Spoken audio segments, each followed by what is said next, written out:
Good day, everyone. My name is Siti Mustaholisa, and this is the presentations for semantics class ambiguity. It is recorded and presented to fulfill the final test.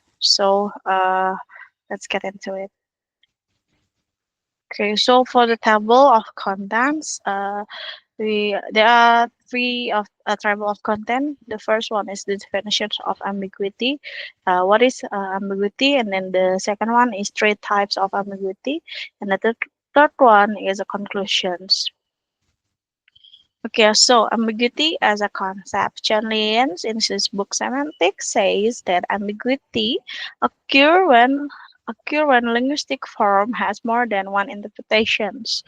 Okay, it is situations or expressions with multiple possibility of interpretations and unclear meaning. It is can cause misunderstanding in a spoken word or in the communications, and also the term ambiguity, like I said, is a refer to situations, word, or phrase that several different interpretations. In the semantic problem, ambiguity is namely a problem of interpreting the meaning of utterance, which can be interpreted as a various meaning. And also ambiguity can be studied from different perspectives such as syntax, meaning of content or semantic, and pragmatic studies.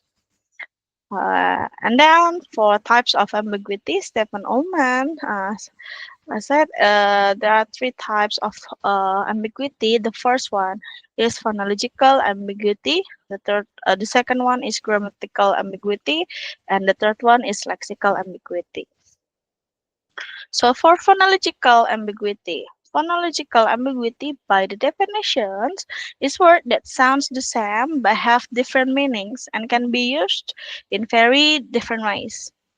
So the sound is different, but the context or the meaning could be different.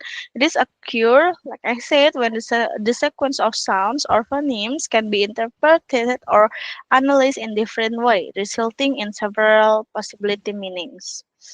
Uh, the ambiguity can affect this ambiguity can affect the understanding of true meaning of the word. For example, the word sale. A sale could mean discount, even in a store, or sale is a cloth used to catch the wind on a boat. For example, there are 50% sale, or look, there's a sale. It is could be have a different meaning given the context or the situations or the place. You cannot say there's 50% sale if you are in the middle of ocean. So that could the sale in the middle oceans could be mainly about the clothes. For other example, there is note, hear, see, or write. Next is grammatical ambiguity. For the grammatical ambiguity, uh, it is more of the grammatical structure that can be interpreted the different way. This occur because the order of the word or phrases does not provide clear clues about the relationships between the words. For example, flying plane can be dangerous. So for the flying planes, there are two types of interpretation. Airplane flight in flight can be dangerous, and then the second interpretation is people piloting airplane can be dangerous. So it is the plane or the people. It is uh, confusing or the ambiguity. So you have to make the clear context, clear meaning by doing punctuations or giving the context more or the sentence, make the more sentence. For example, I saw the man with a telescope. So there could be two interpretations. The first one is the man that holding the telescope, or I am the one who is the using the telescope. It is also could be avoid if you use clear um, punctuations, or given more clear context in this word or in this sentence. Next, for lexical ambiguity. For the lexical ambiguity, it is the type of ambiguity where a word has more than one meaning or a different meaning. This is occur when the same word is used in different contexts without changing the grammatical structure. Uh, for example, the word bank, it is a place to store money, or river, or lake site. So when someone said sentence, I sat by the bank, it could be that he is in the bank, as in place to store money, or river. Uh, Again, we have to use a clear context and punctuations to avoid this. And then for the second example is the word bat. Bat is flying could be a flying mammal, or a tool for hitting the or a tool for hitting the ball in basketball.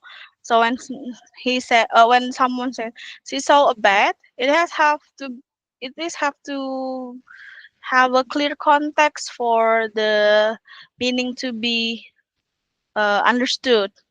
It could be uh, she saw a bat, an animal, or it's given a context.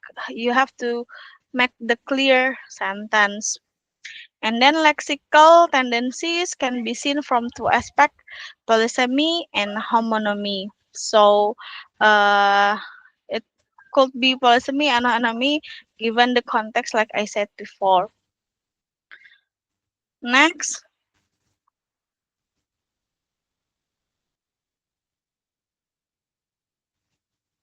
wait. Okay, for the conclusions, ambiguity in spoken and written language can affect the understanding of messages, age, and form.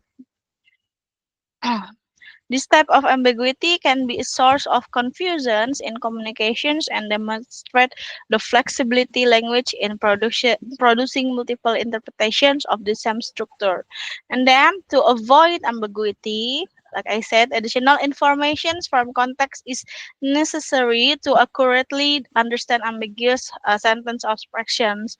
If it's in utterance or spoken word, it is it could be just information, additional informations.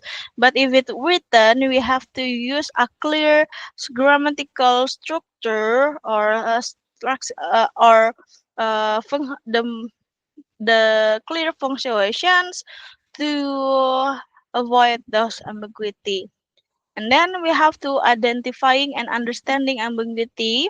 It is also important for we have to understand complex language and how language is used in different communications contexts. So that's it for today. Thank you for your attentive and for your listening. Thank you. Have a good day.